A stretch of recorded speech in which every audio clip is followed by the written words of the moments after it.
Je n'aurais jamais cru que revenir à Lyon signifierait affronter le fantôme de mon propre passé. Pourtant.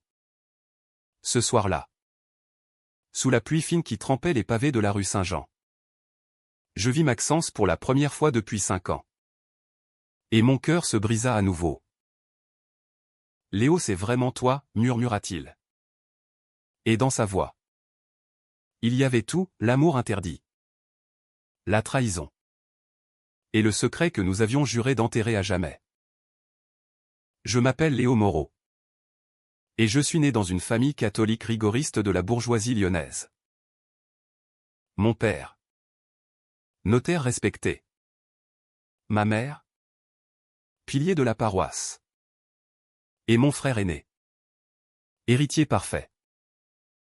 Dès l'adolescence. J'ai su que j'étais différent. Pas seulement timide ou rêveur, non. J'aimais les garçons. Ce secret me rongeait comme un poison lent. À 22 ans. J'ai rencontré Maxence Valois à la faculté de lettres de Lyon. Il était en master de philosophie. Moi en histoire de l'art. Il avait cette blondeur claire. Ses yeux verts transparents. Cette élégance naturelle qui faisait tourner les têtes dans les couloirs de l'université. Nous nous sommes croisés à la bibliothèque. Devant un rayon sur Baudelaire. Il a souri le premier. « Tu aimes les fleurs du mal ?» demanda-t-il. J'ai rougi comme un adolescent. De là est née une amitié intense. Puis quelque chose de plus profond. De plus dangereux. Nous nous voyons en secret. Promenade le long de la Saône au crépuscule. Café caché dans le vieux Lyon. Discussions infinies sur Sartre. Camus. La liberté et l'absurde. Maxence venait d'une famille plus ouverte, son père était médecin. Sa mère professeure, mais il n'avait jamais osé parler de son orientation. Moi. Je vivais dans la terreur que mes parents découvrent. Un soir. Dans son petit appartement de la Croix-Rousse. Il m'a embrassé pour la première fois. Ce baiser fut une révélation, doux. Tremblant. Chargé de tous les non-dits. Je me sentais vivant pour la première fois. Mais l'amour, en France comme ailleurs, n'est jamais simple quand il défie les normes. Maxence était fiancé. Oui. Fiancé. À une jeune femme nommée Camille. Fille d'amis de la famille. Un arrangement discret. Une union, convenable, pour sauver les apparences. Il m'en avait parlé dès le début. Comme une mise en garde. C'est pour mes parents. Léo. Je ne l'aime pas. Pas comme toi. Je l'ai cru. Ou plutôt. J'ai voulu le croire. Les mois passèrent dans cette double vie. Le jour. Étudiant modèle, la nuit. Amant clandestin. Jusqu'au jour où mon frère est né. Antoine. Nous surprit. C'était un après-midi d'automne. Maxence et moi étions dans le parc de la Tête d'Or. Assis sur un banc. Main dans la main, un geste imprudent. Antoine passait par là avec des collègues. Il nous vit. Son visage se décomposa. Le soir même. Il le raconta à mes parents. La confrontation fut terrible. Mon père, rouge de colère, hurla que j'étais une honte pour la famille. Ma mère pleura, invoquant Dieu et la morale. Tu n'es plus mon fils. Lâcha mon père. Ils me chassèrent de la maison avec une valise et quelques billets. J'avais 23 ans. Maxence, terrifié, choisit le silence. Il ne me défendit pas publiquement. Il épousa Camille 6 mois plus tard. Je reçus l'invitation par la poste, un coup de poignard. Je partis pour Paris. Changer de numéro. Couper tous les ponts. Pendant 5 ans. Je reconstruisis ma vie, un poste de conservateur adjoint dans un musée du Marais. Des amis dans la communauté gay parisienne. Des relations éphémères qui ne comblaient jamais le vide. Mais Lyon me manquait. La Traboule secrète. Les bouchons lyonnais. La fête des Lumières et surtout. Lui. Je n'avais jamais cessé d'aimer Maxence. Malgré la trahison. 5 ans plus tard. En décembre. J'apprends par une connaissance commune que ma mère est gravement malade. Cancer. Dernier stade. Mon frère refuse de me contacter. Mais la nouvelle me parvient. Je prends le TGV pour Lyon.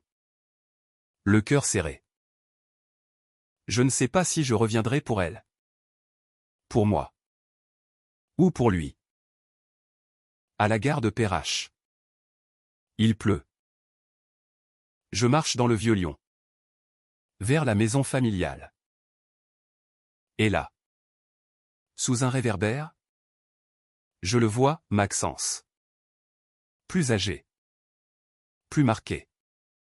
Mais toujours aussi beau. Il me reconnaît instantanément.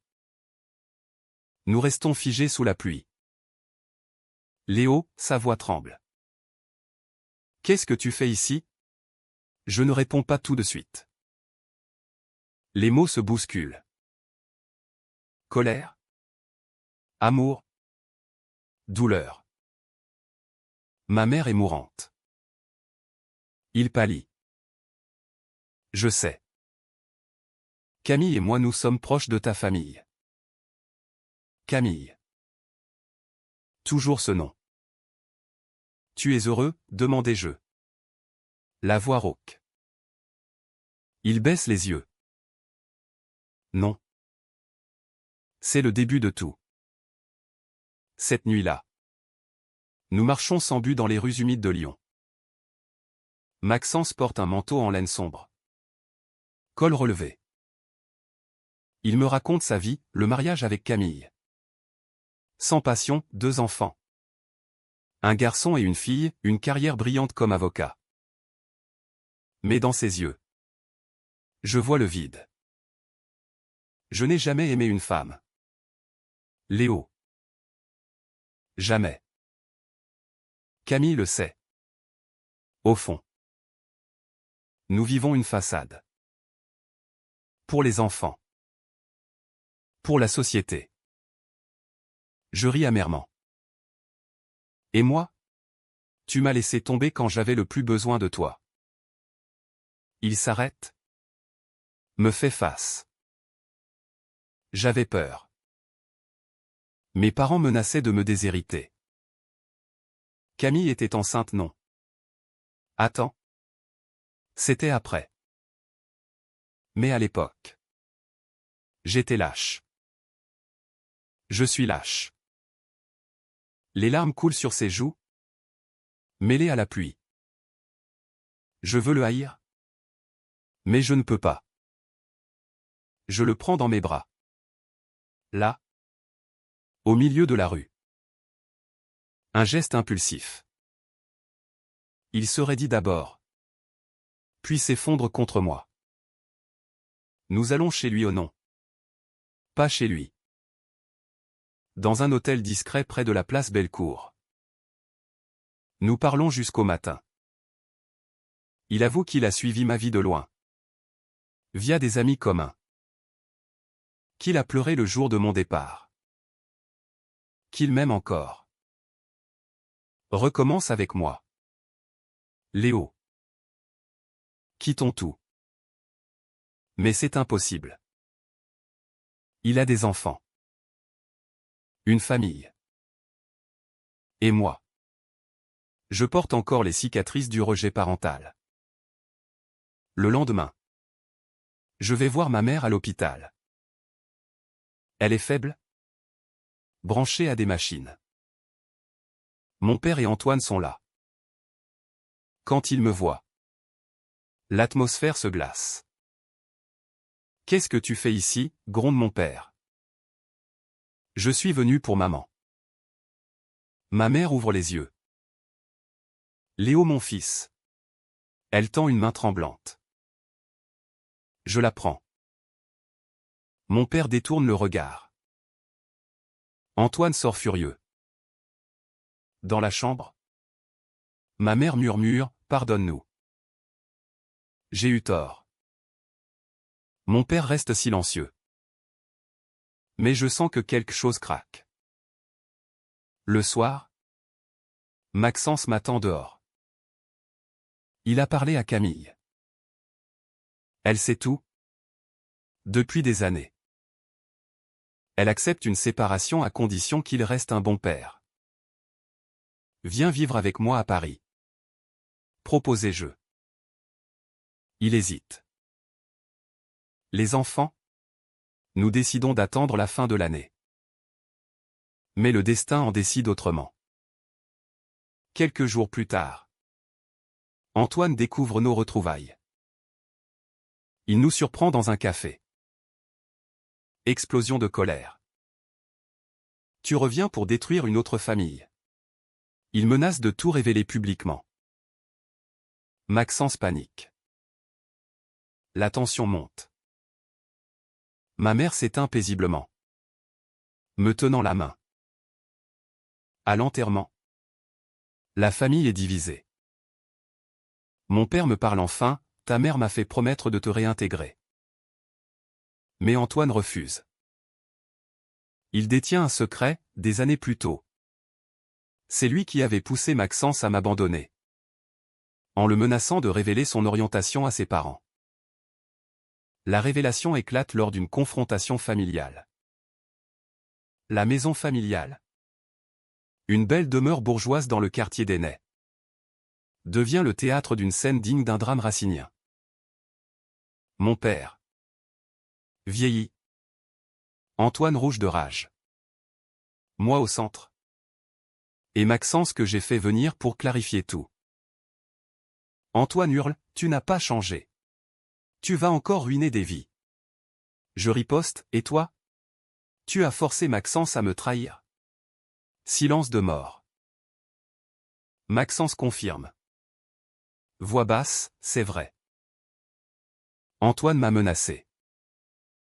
Il disait que si je restais avec Léo, il dirait tout à mes parents. À Camille. » J'étais jeune. Terrifié.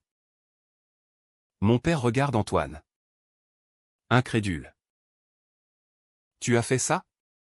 À ton propre frère? » Antoine s'effondre. Je pensais protéger la famille. Protéger notre nom. Les larmes coulent. Mon père, pour la première fois, prend ma défense. Assez. Léo est mon fils. Point. Mais le mal est fait. Camille, informée, demande le divorce. Les enfants sont dévastés. Maxence culpabilise terriblement. Nous nous installons ensemble à Paris. Les débuts sont difficiles. Maxence souffre de la séparation d'avec ses enfants. Il les voit les week-ends. Je tente de le soutenir. Mais la jalousie me ronge parfois, il a eu une vie, normale, pendant que j'étais seul. Un soir, dispute violente. Tu regrettes, criai-je. Parfois. Oui. Répond-il. Pas toi. Mais les conséquences. Mes enfants me manquent. Je pars. Furieux. Je dors chez un ami. Le lendemain, il vient me chercher. Je t'aime plus que tout. Pardonne-moi. Nous nous réconcilions passionnément, non charnellement, mais dans l'âme. Pourtant, un nouveau secret surgit. Maxence reçoit une lettre anonyme, quelqu'un menace de révéler publiquement notre relation dans la presse locale lyonnaise. Pour protéger la morale. C'est Antoine. Encore. Rongé par la culpabilité et la haine de soi au quart au fond. Il réprime ses propres doutes. La confrontation finale approche. Antoine nous invite à dîner. Soi-disant pour faire la paix. Nous acceptons. Naïf. Chez lui. Atmosphère tendue. Sa femme est absente. Au milieu du repas. Il sort des photos, nous deux. Prises en secret à Paris. Si vous continuez. Je les envoie aux journaux. À l'ordre des avocats de Maxence. Chantage pur. Maxence tremble de rage. Pourquoi? Antoine? Pourquoi tant de haine? Antoine craque. Parce que je t'envie. Léo. Toi. Tu as eu le courage d'assumer. Moi j'ai toujours réprimé. J'ai aimé un homme. Autrefois. Et je me suis haï pour ça.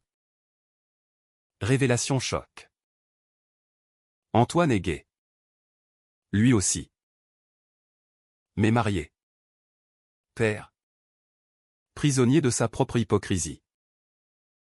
Mon père. Que nous avions averti. Arrive à ce moment, Antoine l'avait aussi invité en secret. La scène est déchirante.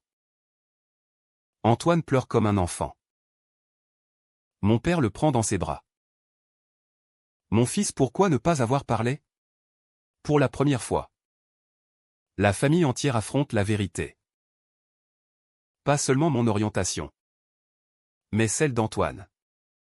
Les mensonges accumulés. Maxence et moi soutenons Antoine. Il décide d'entamer une thérapie. De parler à sa femme. Les mois suivants sont un chemin de réconciliation lente. Mon père accepte pleinement notre couple. Il rencontre même les enfants de Maxence, qui finissent par nous appeler oncle Léo et papa Maxence quand ils viennent à Paris. Camille trouve l'amour ailleurs. Avec une femme, ironie du sort. Antoine divorce à son tour. Assume enfin.